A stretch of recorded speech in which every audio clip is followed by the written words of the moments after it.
সংঘবদ্ধ ধর্ষণের অভিযোগে 4 জনকে গ্রেফতার। খাগড়াছড়িতে 14 বছরের এক কিশোরীকে সংঘবদ্ধ ধর্ষণের অভিযোগ উঠেছে। এ ঘটনার পর আত্মহত্যার চেষ্টা করে ওই কিশোরী। গতকাল বুধবার রাতে খাগড়াছড়ি সদর থানার 6 জনের বিরুদ্ধে মামলা করেন ভুক্তভোগীর বাবা। মামলার পরপরই ওই দিন দিবাগত রাত 3টার দিকে 4 জনকে গ্রেফতার করে পুলিশ।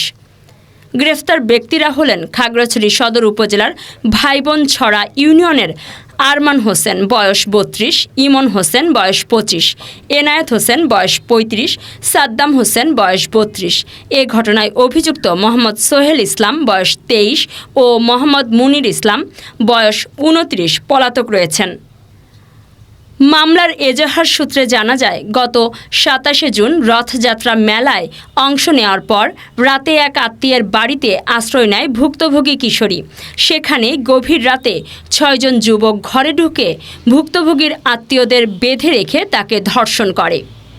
ভুক্তভোগীর পরিবারের লোকজন জানান, সামাজিক লজ্জা ও ভয়ভীতির কারণে মেয়েটি প্রথমে কিছু প্রকাশ করেনি, কিন্তু মানসিক ভারসাম্য হারিয়ে 12 জুলাই বিষ পান করে আত্মহত্যার চেষ্টা করে ওই কিশোরী।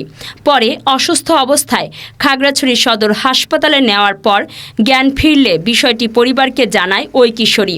ভুক্তভোগী বর্তমানে খাগড়াছড়ি সদর হাসপাতালে চিকিৎসাধীন। খাগড়াছড়ি সদর হাসপাতালের আবাসিক চিকিৎসক রিপল বাপ্পি চাকমা বলেন, শিক্ষার্থীর অবস্থা গুরুতর এবং মানসিকভাবে বিপর্যস্ত। তাকে গুরুত্বের সাথে প্রয়োজনীয় চিকিৎসা দেওয়া হচ্ছে।